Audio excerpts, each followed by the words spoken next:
பவுன் ஃபுட்ஸின் பாரம்பரிய முறையில பிராய்லர் கோழியில சிக்கன் குழம்பு வைக்கிறதுக்கு தேவையான பொருட்கள்: மரச்செக்கு நல்லெண்ணெய், சீரகம், நாட்டு கொத்துமல்லி, வரமிளகா காம்போட, சின்ன வெங்காயம், தேங்காயில நெத்துக்காயா எடுத்துக்கணுங்க. இந்த மாதிரி பிரவுன் கலர் வர வரைக்கும் சொரகணுங்க. நாட்டு மஞ்சத்தூளுங்க. இதையெல்லாம் வச்சு பவுனம்மா நான் உங்களுக்கு குழம்பு வச்சு காட்டுறனுங்க.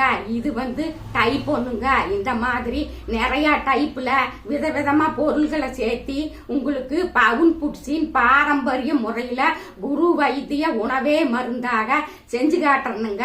அதற்கு நீங்க பவுன் ஃபுட்ஸை சப்ஸ்கிரைப் பண்ணுங்க. கூடவே வர்ற பெல் சிம்பிளை கிளிக் பண்ணுங்க. ஃபாலோ பண்ணுங்க, லைக் பண்ணுங்க. நல்லதுன்னு நினைச்சா 4 பேர்த்தோட பகிர்ந்துக்குங்க. எல்லோரும் இயற்கையோடு இணைவோம், இன்பமாய் வாழ்வோம். நான் உங்கள் பவுனம்மா. நன்றி, வணக்கம்.